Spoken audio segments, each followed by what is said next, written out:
Bem, ouvintes da Rádio Baruch, do portal baruchnews.com, hoje estamos recebendo aqui o pessoal do coletivo Não Importa, que vai estar em cartaz no Teatro Comune a partir de outubro, e eles vão estar falando não só da peça, mas também um pouco do coletivo e de suas histórias também, né? Bater esse bate-papo aqui gostoso sobre cultura, arte, teatro. Primeiro, agradecer a presença de vocês.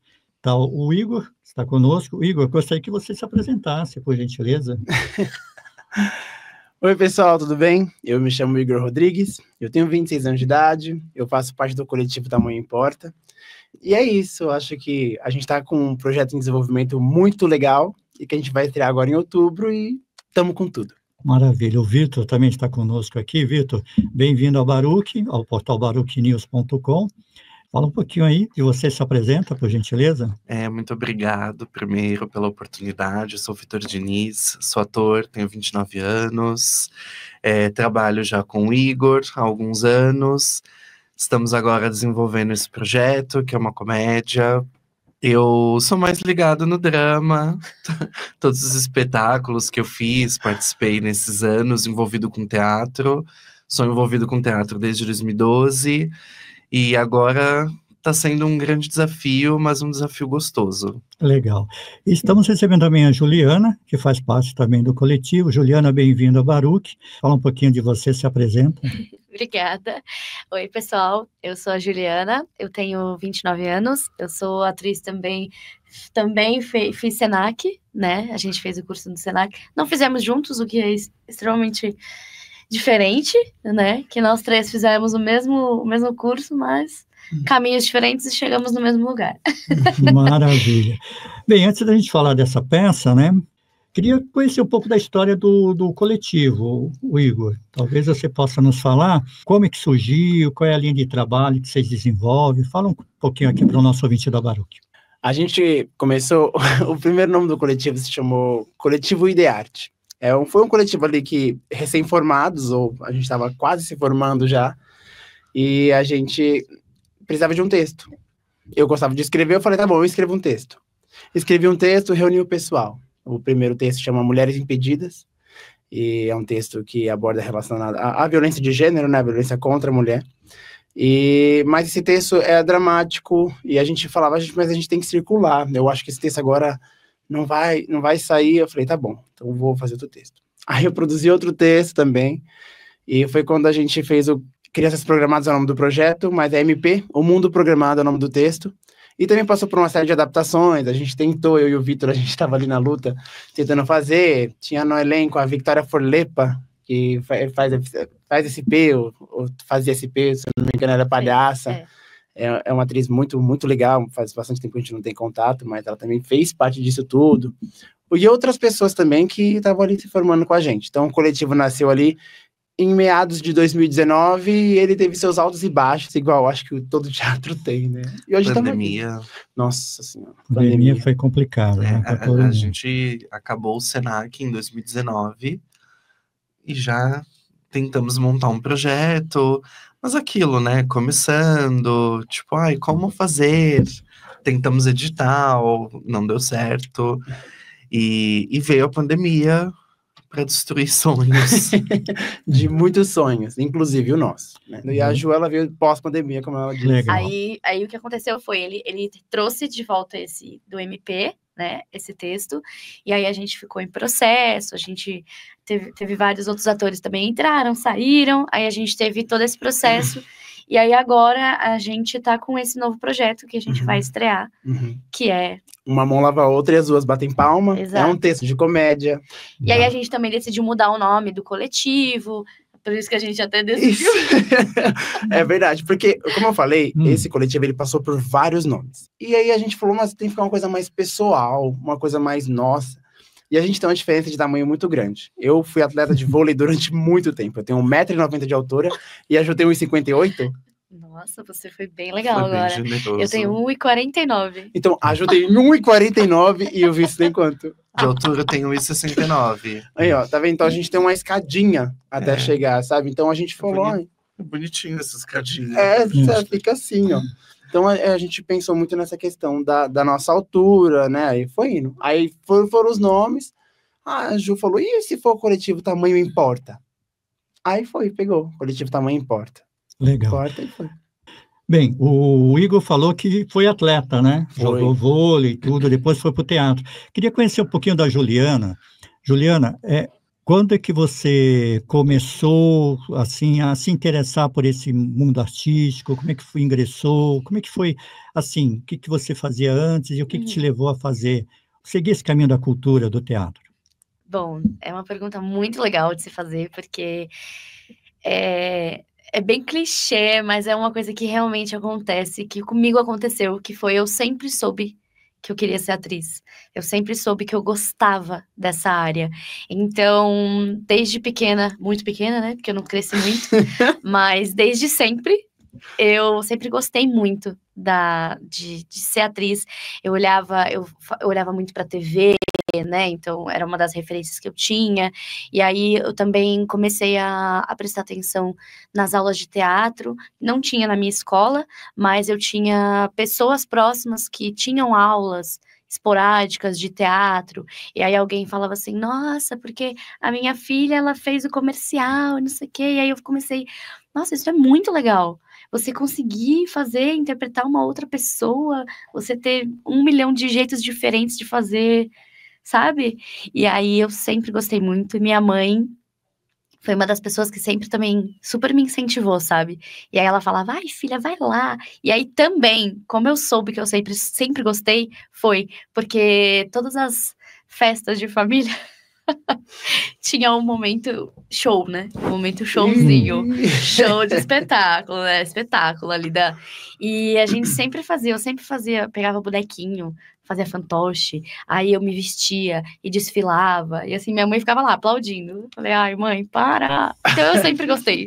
Sempre foi uma coisa que eu gostei muito. Mas aí eu fui primeiro fazer uma especialização, né? De faculdade, que era uma coisa que meu pai tinha, né, que ele tinha me imposto, relação social e familiar, de que, não, porque teatro não dá dinheiro. E aí eu falei, não, realmente, não dá, mas eu gosto. Mas aí eu primeiro tentei me especializar, fiz rádio, TV e vídeo, e aí eu falei pra ele, pai, agora eu fiz a faculdade, agora eu posso fazer o que eu gosto. Aí eu fui fazer técnico também no Senac, e depois eu me especializei também, eu fiz humor na SP Escola de Teatro, então não quero parar, também gosto muito da área de comédia, gosto também de palhaçaria, e aí fui me descobrindo, mas sempre foi uma coisa minha, assim, eu sempre senti que eu era do teatro. Maravilha. E o Vitor? Fala um pouquinho de você, Vitor. Eu vou puxar um gancho que a Ju falou da questão familiar. Sempre gostei de produzir shows. E os meus irmãos são gêmeos, um menino e uma menina. E eu não sei se internamente eu pensava, ai, não tenho potencial, quero que eles sejam a Sandy e o Júnior. Eu obrigava eles a fazer showzinhos, produzia os dois, e às vezes eu participava, eu gostava de aparecer. Eu não acredito nisso. Eu tenho uma tia que ela tem até uma memória, que é uma tia-avó, que, né, chinês, maravilhosa, mas ela é solteira, sempre tratou a gente como neto, e ela tem uma memória que a minha avó ligava para ela e falava, Inês, o Vitor ligou aqui, hoje é dia de show. E elas iam lá pro meu condomínio, porque além de produzir os meus irmãos, eu produzia os meus amigos. A gente fazia showzinhos com as músicas do RBD, do High School Musical, 2005. Mas eu acho que eu descobri que eu queria ser ator na infância também, como a gente estava trocando um pouco de ideia antes de vir aqui pro estúdio. Eu falei que eu sou noveleiro, e quando eu era criança eu olhava ali Chiquititas, eu falava, nossa, eu quero ser uma Chiquititas. Mas eu não queria ser Chiquititas porque eu entrava no mundo da novela. Eu sabia que eram crianças interpretando, então eu pensava, eu quero fazer o que elas fazem. Aí, desde então, a vida toda, pedindo para minha mãe para fazer teatro.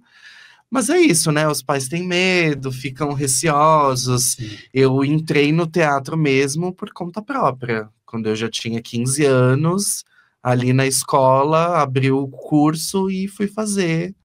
E depois fui me aventurando. Vamos falar então agora desse novo projeto, Bora. né?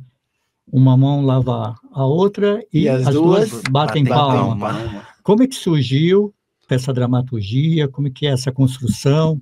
Tudo começou quando veio uma bomba na minha família, de que o meu cunhado, de 16 anos, adolescente, ele tava postando, ele enviava dinheiro para uma pessoa que ele conheceu num jogo de videogame, né, online, e ele enviava todos os dias R$5 para essa pessoa que era mais velha, apostar por ele. E foi, aí eu fiquei pensando, ué. Aí quando eu escutei tudo isso, lógico, né, os meus sogros, eles contornaram a situação, orientaram ele e tudo mais. E eu falei, e se ele fosse mais velho? E se tô eu na minha casa, e ele vem, assim, sabe, e começa... Foi quando começou a surgir a ideia. Então eu comecei a escrever. Aí eu comecei a escrever, né, no ambiente familiar, de um irmão que vem ver o outro, né, e da cunhada que não quer nada com aquilo, porque sabe que esse parente não é coisa boa. Então fui começando a investigar sobre isso. E chegou na coisa do vício em jogo de aposta, né, na ludopatia. Foi quando eu contatei a Ju. Eu falei, Ju, vamos fazer um projeto esse ano? Ela falou, mas tem que ser de comédia. Aí eu falei, é comédia. E tava lá. E o texto, o texto é de comédia e foi indo. Então, eu só fiz as adaptações. Falei com o Vi também. E eles toparam, sabe? A gente leu, fomos pesquisando sobre. Então, foi interessante. Começou tudo nessa questão de casa. De ver um adolescente também imerso nessa coisa sobre aposta. E era uma aposta esportiva também, que é diferente do jogo de azar, né? Tá numa outra categoria, mas ainda assim, é jogo. É azar, tá facilitado, tá na mão, aposta. Tá a ponte, exatamente. Então, fui pro extremo para escrever a dramaturgia. E quanto tempo assim, levou esse processo e está levando ainda, porque vocês estreiam em outubro no Teatro Comune aqui em São Paulo? Quanto tempo do pensamento, idealizar, ensaiar e... Olha, o nosso projeto, ele começou... A gente começou de vez mesmo em junho desse ano. A se encontrar, a ver as coisas, a começar a viabilizar espaço, mas a dramaturgia veio antes, veio uns 2 meses antes, as conversas também vieram 2 meses antes, tentar entender quem vai ser a equipe técnica também, que a gente está com o Duque, com a Yasmin Iberê, que a gente também está com o Douglas Aguirre no nosso cenário figurino, então a gente está com esse pessoal também, então fizemos esse contato antes, coisa que a gente também foi descobrindo que a gente precisava, como, sei lá, uma pessoa para as redes, uma pessoa para editar vídeo, uma pessoa, então, tipo assim, muita coisa. Então, a gente estreia em outubro, todas as sextas-feiras de outubro, no Teatro Comune, às 8h, no dia 3, né, a estreia, mas é um trabalho bem de formiguinha de muito tempo já. Quanto tempo? Junho, julho, agosto, a gente já tem 3 meses já que esse projeto ele tá. Sim, mas é porque, quando você perguntou, né, quanto tempo veio antes. Então, quando ele apresentou esse texto, ainda teve alterações do texto, ainda tiveram toda a adaptação, teve o meu ponto de vista como uma mulher, aí teve também a questão porque realmente, né, a história, como você perguntou, né? É uma história que fala sobre um irmão que vai visitar um outro irmão e fica mais tempo que o necessário. E aí, como fica essa cunhada, essa dona de casa que tem uma rotina e... Que é empreendedora também, que foi... Exatamente. Inclusive, uma das transformações da dramaturgia depois do ponto de vista também da Ju. Foi. Porque, exato, porque assim, o texto em si, eu acho que faz, sei lá, acho que uns 6 meses já, 3 meses, 4 meses. Do texto? Mais não, até... de tudo. Do projeto não. A gente vai fazer 6, a gente tá no 3º ou 4º mês, por aí. É que a gente começou, eu acho que primeiro tentando conciliar as agendas, que eu acho que é até uma problemática da nossa geração de atores. Tá todo mundo envolvido com muitas coisas. Então, acho que a gente começou num processo de uma vez na semana, que aí teve essas discussões de textos, de corte, e começamos a pegar firme, nos vermos constantemente, acho que junho. Sim. Foi. Maravilha. Aí, daí em diante, foi, assim, muito ensaio, muito texto, muita discussão. Muito trabalho. Tudo, muito trabalho, Muito trabalho. realmente. Me conta um pouquinho, Juliana, do teu personagem. A Samira, ela é uma mulher incrível, uma dona de casa e empreendedora, então ela é uma boleira, e que ela faz todo o produto que ela tem, né, que são os bolos, ela faz tudo dentro de casa. Então, ela é essa mulher que tá acostumada com o homem que sai de casa todos os dias, porque o marido dela não é presente tanto quanto deveria, porque ele também tem uma escala 6x1 aí, para mais. E aí ela decidiu, com a ausência dele também, com uma vontade dela de fazer algo diferente, decidiu fazer bolos, que ela gosta muito. E a Samira, ela é uma mulher muito forte, ela é uma mulher determinada, ela gosta das coisas certas, ela é uma pessoa que ela gosta de algumas regras. E aí entra as contradições em relação a essa personagem, porque todo ser humano, segredinhos, mas todo ser humano, né, nós lidamos com o bem e o mal em todo mundo. Então, mesmo com a Samira tendo toda essa pessoa forte, essa mulher determinada, ela também tem os segredinhos dela que ela não quer esconder, que ela quer esconder e que ela não quer contar pra ninguém. E aí ela se sente um pouco incomodada, né? Porque uma pessoa de fora, chegando num ambiente que é dela, né? Em que ela é a pessoa que domina ali o espaço, né? E aí atrapalha, né? Incomoda. Legal. E o Vitor? Eu dou corpo, voz, vida ao Pedrada, que é irmão do Pinho. Ele chega na história meio sem dizer a que veio. Ele vai visitar o irmão. Quem preparou essa visita, que fez essa ponte, foi a mãe de ambos. E essa visita acaba se estendendo. O Pedrada é um vendedor de móveis usados online. Então ele tem muita lábia, ele é digamos que um típico malandro, ele é presunçoso, divertido, um pouquinho folgado, mas é que ele gosta de conforto, gosta de comida boa, gosta de receber carinho do irmão. É um personagem muito interessante, desafiador, com muitas nuances. Maravilha. E o Pinho?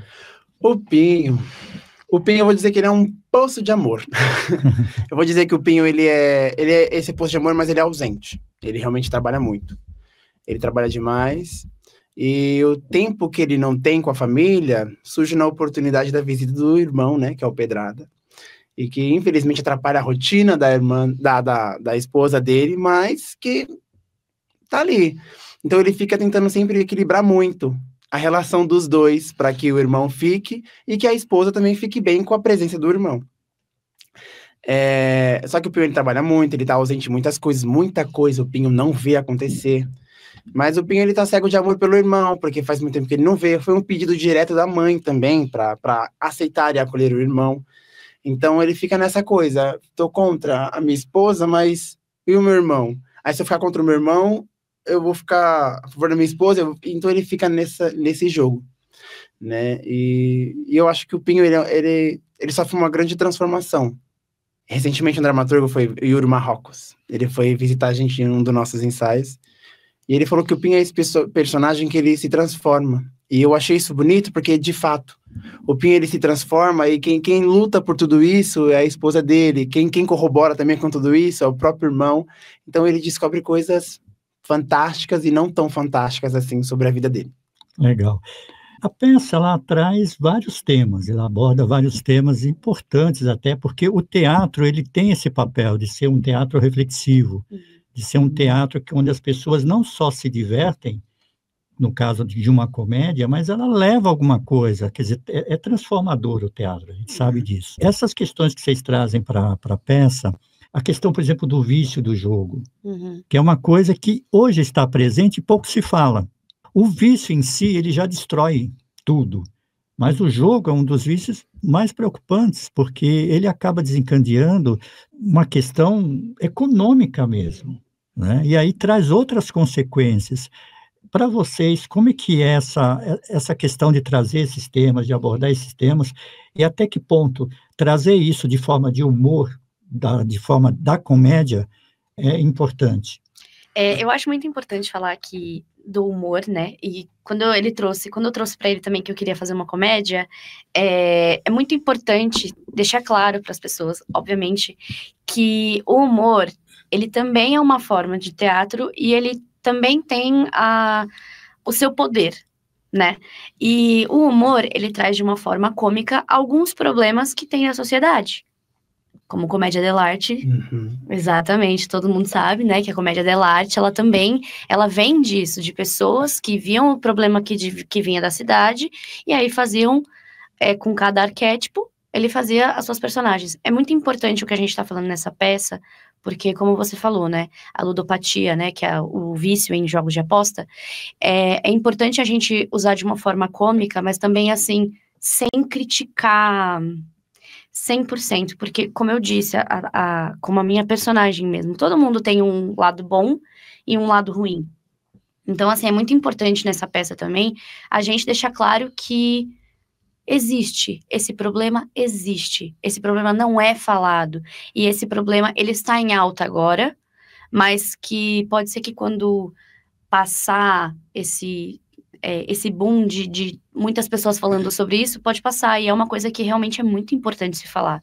A ludopatia e o vício em apostas, né, que é a ludopatia, ele precisa ser falado porque com a internet e com as pessoas tendo esse próprio vício agora na palma da mão, é complicado, é muito complicado, porque aí você começa a prestar atenção em gerações que nem ao certo tinham essa vontade de ter essa tecnologia na palma da mão, e que agora tem, né, que foi o que a gente estava comentando antes, que a grande maioria das pessoas que começaram com esses vícios de jogos de apostas do celular são os idosos e os jovens, né, e os idosos antes eles iam até lá, as casas de apostas, mas agora eles conseguem fazer pelo próprio celular, né, então... Tem uma regra relacionada à casa de aposta, que a casa nunca perde. Sim. Então a gente fica pensando, quem perde nesse jogo? Diretamente a gente não fala que, nossa, você é culpado, você que joga jogo de aposta, você... Não. A gente está relatando que existe um problema, sabe? Tem um elefante na sala agora. Então, por que isso não cresce? E por que, na verdade, o jogo de aposta ele é visto como uma oportunidade num país tão... Acho que é por isso, é porque o país é muito desigual, né? Tem alguns dados, como da EducaInsight, por exemplo, que 35% das pessoas que queriam começar uma faculdade não começaram porque estavam com dívidas de jogo de aposta. Mais de 1 milhão de brasileiros estão envolvidos com dívidas relacionadas a jogo de aposta. Então, tem muito dado relacionado a como a sociedade está. E muita gente, inclusive, do Bolsa Família. Do Bolsa Família que tem essa coisa de mudar a vida do dia para a noite. E sinto muito, não vai acontecer isso, não vai, pode vir que tá, mas quanto que você já colocou para acontecer, sabe, se um dia ainda acontecer. Então tem um elefante na sala, a gente quer abordamos esse tema de maneira cômica ainda assim, que sim, o humor é um poder gigantesco, o humor chega muito mais rápido, porque o humor é popular, é do povo, o humor tá aqui, sabe, tá agora. E o drama tá muito na cabeça, a gente tem que refletir muito, pensar muito, o drama tá no alto, sabe? E como a Ju falou da comédia dell'arte, chega mais rápido. Não é uma comédia só que você vai sair dali, pelo menos não é a nossa intenção, eu acredito, vai sair dali, nossa, esse é um tema interessante, eu acho que a gente quer cair nesse lugar. É um tema interessante para ser discutido. Para onde a gente está indo? Para onde os adolescentes estão indo? Por que as pessoas estão investindo menos em educação e mais em aposta? Sabe, por quê? E claro, né, ninguém obriga ninguém a apostar, aposta aí que eu tô mandando, não. Mas é um problema já de estrutura, de sociedade, sabe? Para onde a gente está caminhando. E já é de saúde pública também. Né? Exato. Exatamente, né? Qualquer vício, ele começa com um experimento, né? Isso. E a partir do experimento, depois você nem percebe que está entrando. E aí você se vê naquela situação. Além dessa questão do vício em jogos, ô Vitor, a peça também traz outros aspectos, né? Outros temas. O que você pode falar aqui para o nosso espectador e ouvinte da Baruch? Eu até escrevi hoje que a peça é muito uma imagem das confusões familiares da nossa sociedade. Porque quem nunca ouviu histórias de briga entre cunhados, né? Quem nunca ouviu histórias de irmãos que viram pais dos seus irmãos mais novos? Sim. Então, eu acho que tem essa questão do vício em jogo, mas tem a questão de como os familiares se rodeiam. A gente até foi às ruas fazer perguntas, e uma das perguntas era Você encobriria os erros de alguém só porque esse alguém é o seu familiar? Você mentiria para proteger um familiar? Então, acho que esse espetáculo também fala de família. Acho que isso pode falar, né? Se passa numa cozinha. Então, assim, por exemplo, falando um pouco da minha vida, a minha família inteira, minha avó, minhas tias, tudo se passa na cozinha. Eu fiz esse paralelo com o nosso texto. É na cozinha que a minha avó faz o pudim, é na cozinha que tem o café da tarde. Tem famílias que passam a vida na sala, assistindo TV, assistem, né, programas. Mas a minha família tem isso de ser na cozinha e esse paralelo com o nosso texto.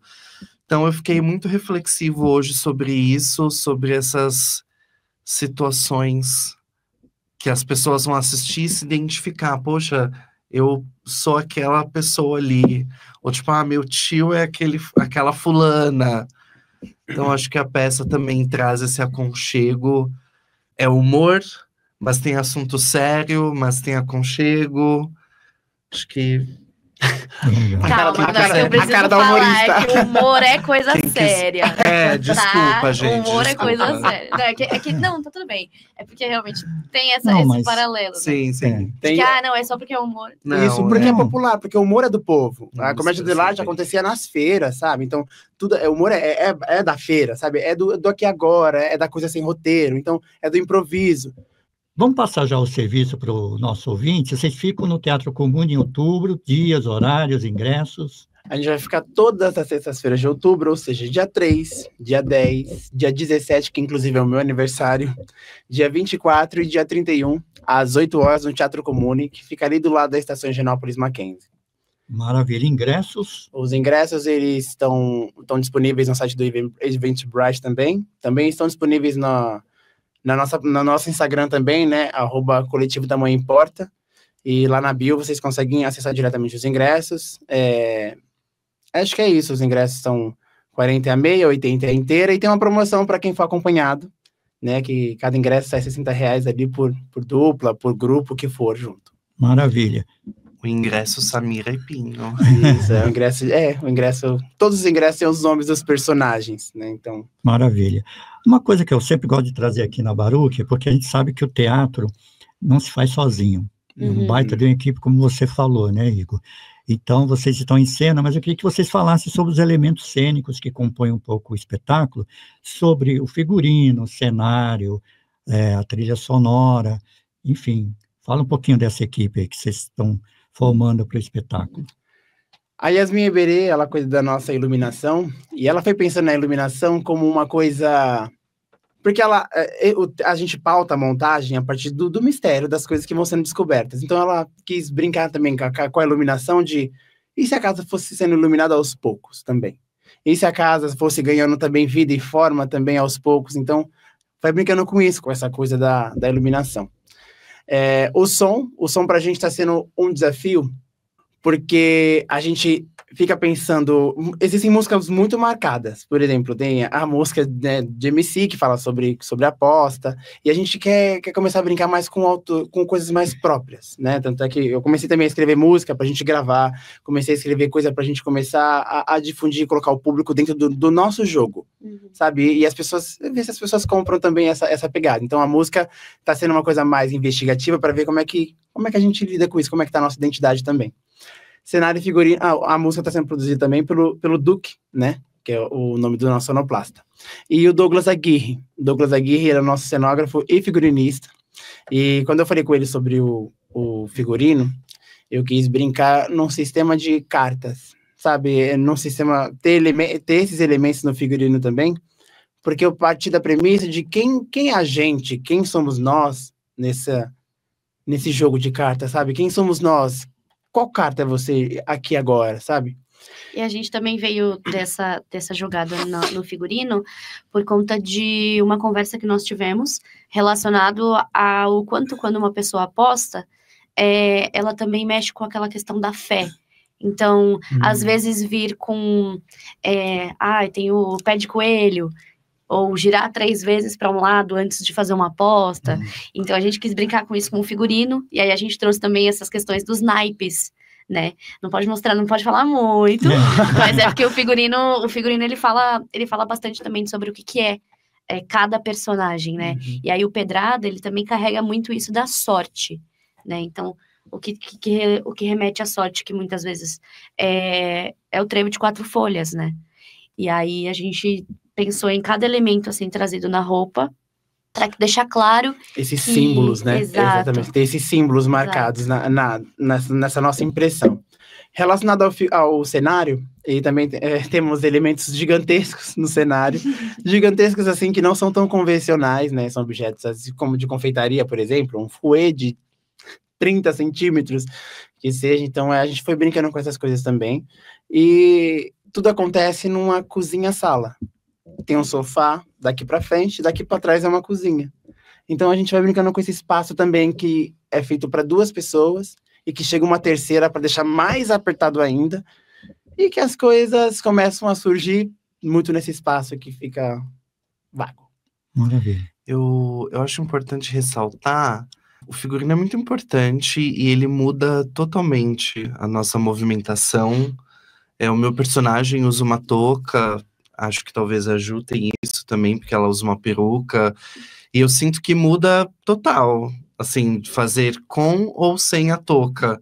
Já dá um outro movimento da cabeça, uma hora ela quer sair, eu puxo de volta, ou ela tá para alta e eu balanço. E a gente vai usar muitos adereços também, né? Então, desde os nossos primeiros ensaios, embora acho que a gente ouvia muito de professores, né? Não se apeguem às coisas, atuem vocês. Mas desde os nossos primeiros ensaios, a gente usa adereços improvisados, porque a gente sabe que vai... Isso, é relacionado para a gente se ambientar. Então, eu digo que minha família, minha família agora, né, eu vou dizer que ela é a maior patrocinadora desse sonho, porque eu pegava, era talher, pegava pote, era pano de mesa. Nossa, minha sogra ficava doida. Tá sumindo os garfos dessa casa, já sei quem foi. O Pedrada. Mas não foi o Pedrada, o Pedrada tá aqui. Então a gente levar para lá, carregar figurino nas costas, é uma mochila enorme. Trabalhar de manhã, passar um transporte, levar. Então, acontece bastante coisa. É uma luta. E por falar nessa luta, queria que vocês falassem como componentes de um coletivo de teatro, o prazer que isso dá, né, de fazer teatro no nosso país, que a gente sabe que é muito bacana, muito legal, é uma forma de você estar contribuindo com a formação das pessoas, né? Mas, ao mesmo tempo, a dificuldade que é ter um coletivo, fazer parte de um coletivo e fazer cultura nesse país. Então, eu queria, rapidamente, a visão de cada um sobre isso. Quais são as dificuldades do coletivo? Todo mundo tem um espaço para trabalhar, pelo menos é o ideal. Eu acho que ter uma oficina, ter um cantinho nosso, ter um espaço de criação, eu acho que é um dos maiores impactos para a gente, assim. Porque a gente fica dependendo de espaço dos outros, alheios, e que também é comumente nosso, né? Mas que a gente fica dependendo de reserva, de espaço. Outros grupos também existem, então acho que infraestrutura é um dos maiores problemas desse teatro de grupo, porque a gente mora em lugares diferentes. A Ju mora em Itapevi, Vitor na Bela Vista, eu moro lá na Zona Leste, então a gente está sempre assim. Então, se a gente tivesse um ponto central, para assim, olha, aqui que acontece, então esse horário, esse espaço é nosso, tem o nosso horário. Eu acho que a nossa intimidade para resolver os nossos problemas também, para fazer as nossas coisas, para investigar do nosso jeito. Eu acho que infraestrutura é o que não deixa um grupo continuar. Eu acho que é isso. Então, acho que... Porque, assim, também é muito importante falar, porque a gente pode até levar em consideração, assim, financeiro, né? Sim, financeiro também é uma das questões que também faz com que muitos grupos e coletivos não consigam continuar, tanto é que na pandemia eles tinham um projeto e aí teve que desandar, porque, claro, a pandemia, infelizmente, morreu muitas pessoas e destruíram muitas coisas, né? E aí o financeiro também afeta muito isso. Mas eu acredito que o teatro, ele também possa ser feito na rua, né? O teatro de rua também é muito importante. Então, eu só acredito que seja relevante falar também que um problema de coletivo é o quanto você quer que aquele projeto ande. Porque quando nós estamos com pessoas, nós estamos lidando com pessoas. Então, existe também o problema de cada ser humano, né? De cada ser e cada problema financeiro que cada um nesse coletivo possa ter também. Então, assim, Infraestrutura é muito importante falar. Financeiro, se tivéssemos mais algum tipo de apoio, exato, porque em outros países a gente sabe que tem. Em outros países a gente sabe que tem. A pessoa que é uma pessoa que se diz ator, que tem um DRT, ele recebe todo mês um valor por ser ator. Ah, ele tá trabalhando? Ele não recebe. Se ele não tá trabalhando, ele não recebe. Seria tipo um Bolsa Família de ator. Mas é óbvio que isso precisaria de 1 milhão de outros motivos para isso acontecer. Então, assim, um dos problemas que eu também acredito que seja é o financeiro e lidar com os seres humanos. Legal. Num coletivo. E o Vitor? Ouvindo meus colegas de elenco, e uma das coisas que eu mais penso sobre o desafio é o lidar realmente com pessoas, mas é um desafio que ao mesmo tempo tem prazer, porque existem conflitos que podem ter N motivos, mas esses conflitos fazem parte do nosso ser quanto ator também, do propósito que a gente está ali de refletir, de mudar, de se desafiar. Acho que fazer um texto, fazer uma peça, é um processo muito doloroso, né? De você entender um assunto novo, de você compreender a vida daquele personagem e compreender todos os outros à sua volta, compreender as situações e os desafios de cada um, porque às vezes um chegou num lugar primeiro, o outro ainda não, num lugar cênico, e você ter a paciência com o seu colega, mas ao mesmo tempo também é prazeroso, porque você quer ver que a pessoa evolua, e você também quer aprender, por mais que isso doa, do tipo, eu não consigo fazer isso, mas eu quero. Então, acho que essas vivências do cotidiano de um ensaio são desafiadoras e prazerosas junto. Eu acho que com o coletivo também importa. Claro que a gente pode mudar o nome a qualquer hora, a gente pode, mas que seja para a transformação do grupo. E a gente está criando a nossa própria identidade, sabe? Somos pessoas jovens que aqui temos tudo e nada ao mesmo tempo e temos um grande sonho. Então, eu acho que constituir a nossa própria identidade, acho que é um dos propósitos, pelo menos dessa companhia, sabe? De criar o nosso jeito. A gente está escrevendo uma coisa que não é de alguém, é nossa. A gente está montando uma coisa assim, seguir o modelo de ninguém, é o nosso. Então, claro, a gente estuda, às vezes referências, mas a gente tá fazendo do nosso próprio jeito. E eu acho que isso é muito grande. Que isso é muito grande, porque você perguntou os desafios, eu vou dizer agora que uma das recompensas de fazer esse trabalho em grupo é de ver como esse grupo também cresce e se expande, assim, sabe? Um dos grandes desafios que ninguém falou é poder viver só disso, né? Que seria não mais fácil, mas não sei a palavra, mas poder se dedicar só a fazer estes ensaios, a produzir. Seria aquele sonho né, real mesmo, né? Sim. Mas muitas vezes precisamos ser CLT. Mas vai você ou eu? Joque, xadrez.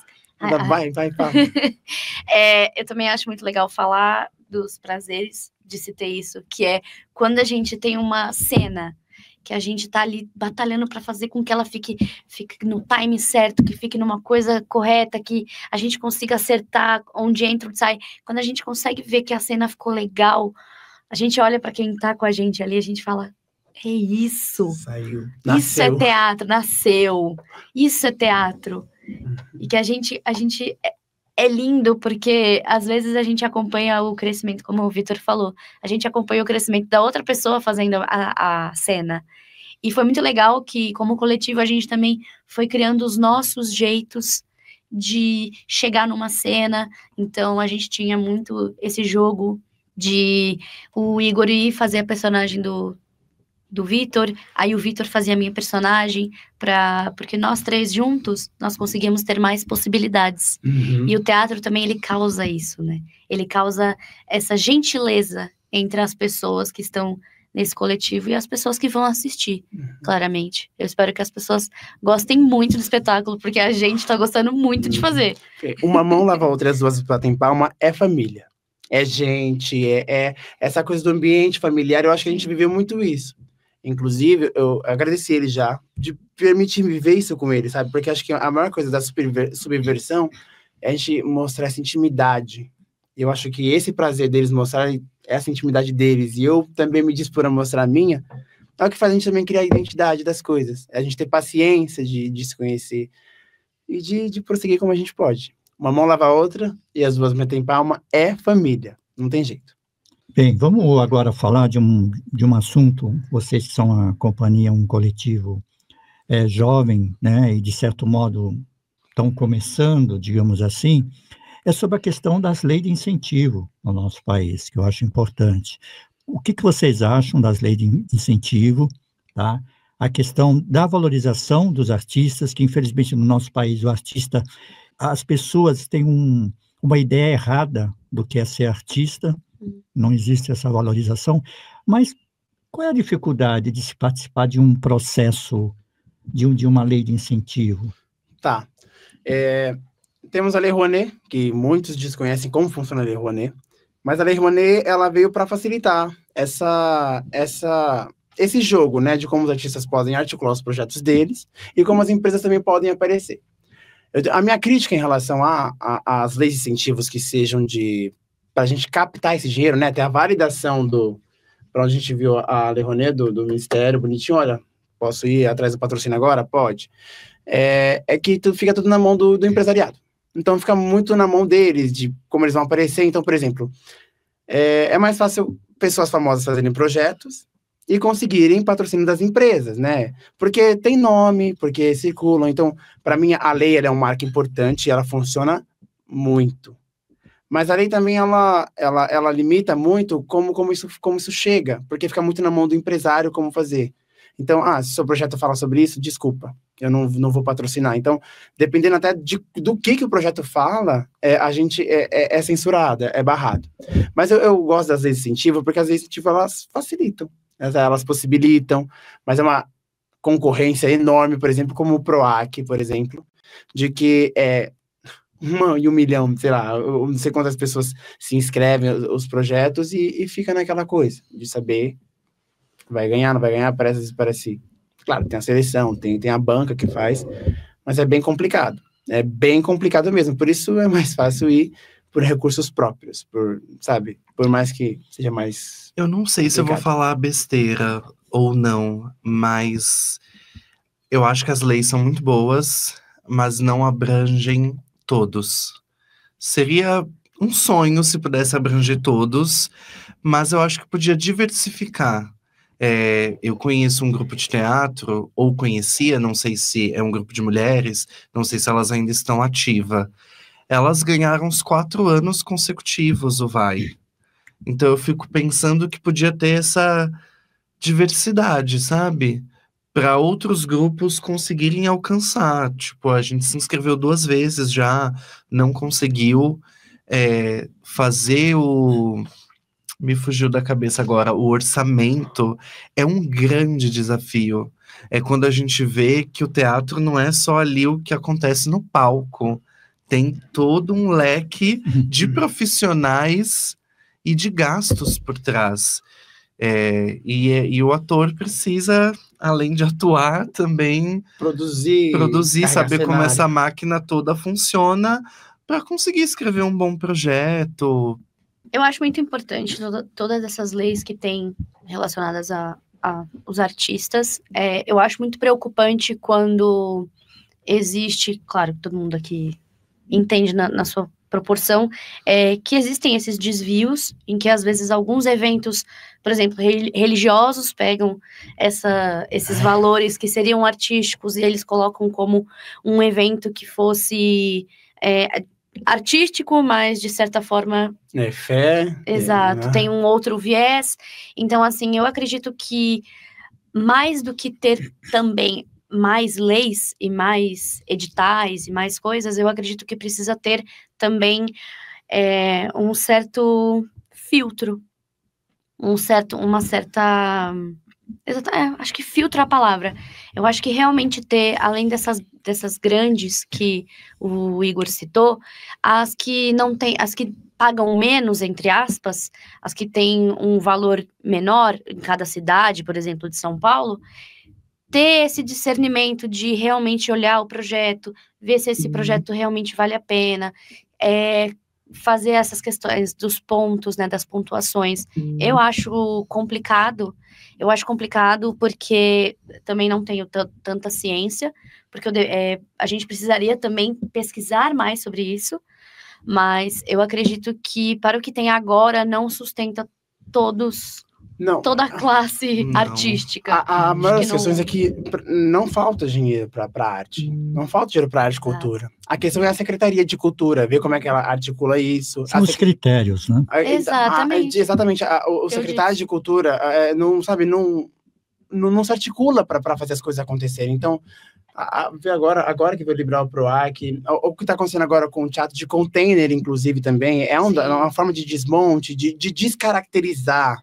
Não vou dizer a classe artística, eu estou falando dos trabalhadores de cultura. Eu estou falando de como a cidade respira cultura, sabe? Então, as leis institutivas, na teoria, elas existem, elas são boas, sim. Tem coisa para melhorar? Muito.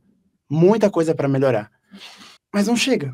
Não chega. Um coletivo patina, um coletivo tem que fazer rifa, um coletivo tem que trabalhar em outros empregos para conseguir fazer as coisas, e tá tudo certo. Eu acho que para a construção do ator isso é válido, porque eu estou sempre em contato com o ser humano, estou observando gente, estou trabalhando, mas enquanto produtor cultural fica inviável, eu tenho que trabalhar em um lugar, juntar dinheiro e fazer meu projeto. Por isso, acho que é um dos maiores desafios também, como você falou, relacionado ao teatro de grupo, é isso.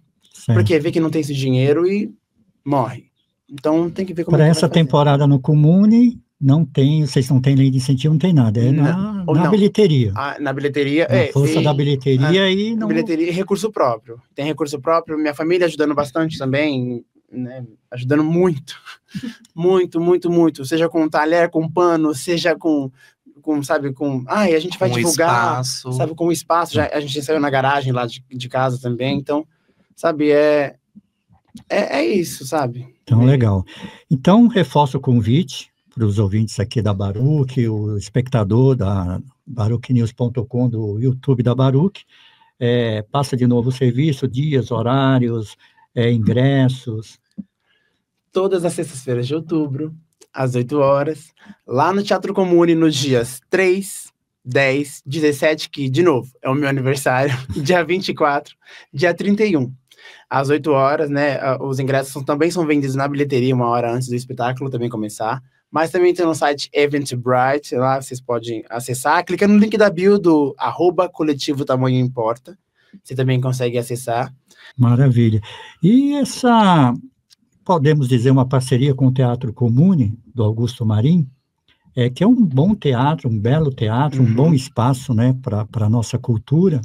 Isso é importante, né? A gente ter espaços com estrutura para a gente colocar a nossa narrativa, né? Exatamente. É um espaço que está adaptado para receber as pessoas, que tem os equipamentos necessários também para produzir o nosso próprio espetáculo também. Então, é um espaço confortável também. Então, são atrativos para fazer com que as pessoas também se sintam inseridas e dentro do jogo, do nosso jogo, jogo cênico. Quanto tempo a peça, a duração? 50 minutos. 50 minutos, uma hora no máximo. Maravilha. Bem, pessoal, quero agradecer muito a presença de vocês, do Igor, do Vitor, da Juliana. Parabéns pelo projeto, né, e por essa caminhada através da nossa arte e cultura. Então, sejam sempre bem-vindos aqui na Baruch. Juliana, queria que você deixasse as suas considerações, o Vitor também e o Igor.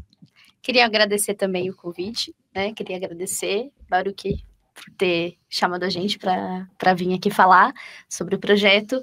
Queria convidar mais uma vez a todos que estão nos assistindo, que venham nos assistir. Fazer teatro é importante e as pessoas assistirem teatro também é muito importante. Então, venham. Vitor. Agradecer. Muito legal estar aqui com os meus colegas, com você, com a Baruch, nesse espaço. E convidar também você, vem assistir, não perca. Temos 5 datas? Por favor, vem um dia. E, pessoal, vamos rir, vamos chorar, vamos beber cerveja depois do espetáculo, comer bolo, ajudar aqui esse coletivo artístico, venham assistir. É isso, muito obrigado. Igor. Primeiramente, eu quero agradecer também todo mundo que está assistindo, principalmente os meus colegas de trabalho, sabe, a minha família, agradecer você, Frânio, também por abrir esse espaço para a gente poder divulgar o nosso trabalho também.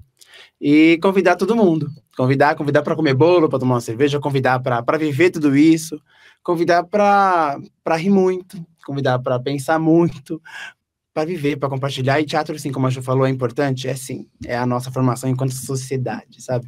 Maravilha. Obrigado, pessoal. Obrigada. Valeu, Afrânio.